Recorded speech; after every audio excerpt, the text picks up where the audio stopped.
An onion just sitting on your counter is completely harmless. You can sniff it, hold it, stare it down, nothing.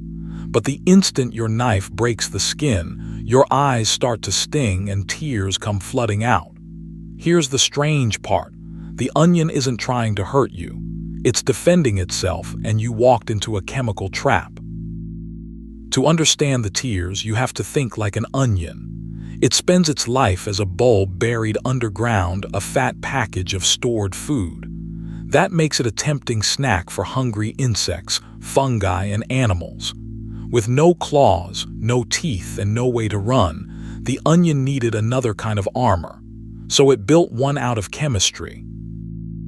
Inside an intact onion, the weapon comes in two separate parts, kept carefully apart. The first part is a quiet sulfur-based molecule with a mouthful of a name, Isoalliin. It's harmless on its own, just floating in the watery interior of the cells, doing absolutely nothing. Think of it as gunpowder with no spark anywhere near it. The spark is the second part, an enzyme called Alliinase. An enzyme is a molecular tool that makes a chemical reaction happen incredibly fast. But the onion keeps its Alliinase locked away in tiny separate compartments inside the cells, sealed off from the Isoalliin. As long as the two never touch, the onion stays peaceful. The trap is set, it just needs a trigger. That trigger is your knife. When you slice down, you rupture millions of onion cells, tearing open those sealed compartments. The walls between the two chemicals collapse. For the very first time, the Alliinase enzyme meets the Isoalliin, and the reaction the onion has been waiting for goes off in a fraction of a second. The Alliinase grabs the Isoalliin and rips it apart, producing a fragile, reactive molecule called 1-propanethial-phenic acid. This is where, for decades, scientists thought the story ended. They assumed this unstable little molecule simply rearranged itself into the gas that makes us cry. It seemed obvious. It turned out to be wrong.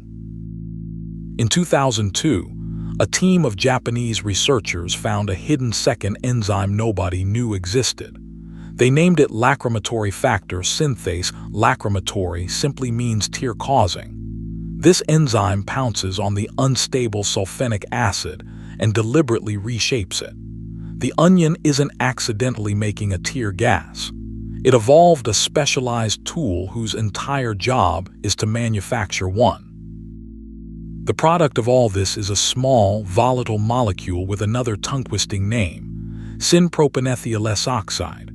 Volatile means it evaporates easily, so the moment it forms, it lifts off the cut surface and drifts upward through the air as an invisible cloud.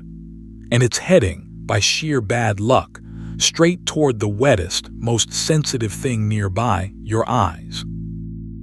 Your eyes are always coated in a thin film of tears, mostly water. When the onion gas lands on that wet surface, it dissolves and reacts, turning into a faintly acidic, irritating compound right on the front of your eye. It's a tiny amount, and it can't actually harm you, but your eye has no way of knowing that. The surface of your eye is packed with sensory nerve endings whose only job is to detect anything irritating. They feel that little chemical sting and instantly fire off an alarm to your brain. Something's wrong, flush it out now. This is the same protective system that reacts to smoke, dust, or a stray eyelash. The onion just hijacked it. Your brain responds by ordering the lacrimal glands, the tear factories tucked above each eye, to open the floodgates. Tears pour out to dilute and wash away the irritant. So those onion tears aren't sadness and they aren't weakness. They're a rinse cycle, your body's automatic windshield washer, trying to clean an invader off your eye. Now here's the satisfying twist for the cook. Everything we just described is one fast chemical reaction, and like any reaction, you can slow it down or steer the gas away. You can't talk the onion out of defending itself, but you can absolutely keep that invisible cloud from ever reaching your eyes. So let's put the popular tricks to the test. Trick 1. A very sharp knife. A dull blade crushes and bruises the onion, smashing open far more cells and unleashing more enzyme. A sharp knife slices cleanly, rupturing fewer cells, so less of the gas gets made in the first place. Cutting slowly and smoothly helps too. Less damage means less weapon. It really works. Trick 2. Control the air. Because the culprit is an airborne gas, you can simply move it away from your face.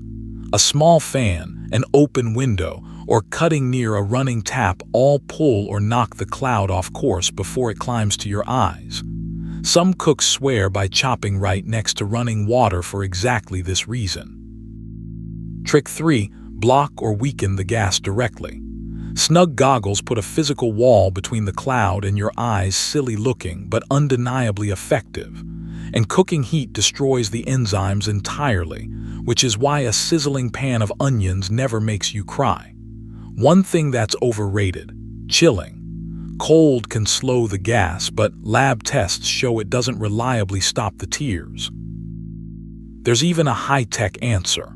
Once scientists pinned down that tear-making enzyme, they engineered a tearless onion that simply doesn't build its same flavor, no sting. But honestly, the everyday onion is the more wonderful story. A humble bulb that quietly assembles a two-part chemical weapon with a custom enzyme built for one purpose. So the next time your eyes well up over the cutting board, you'll know the truth. You're not really crying. You're witnessing a buried plant defend itself with chemistry it spent millions of years perfecting, and your tears are just proof the trap still works. Sharpen your knife, clear the air, and chop on. If a crying onion just made you see your kitchen a little differently, you belong here. Subscribe to the Curious Owl for bite-sized wonder every day and tell us in the comments, what everyday mystery should we crack open next?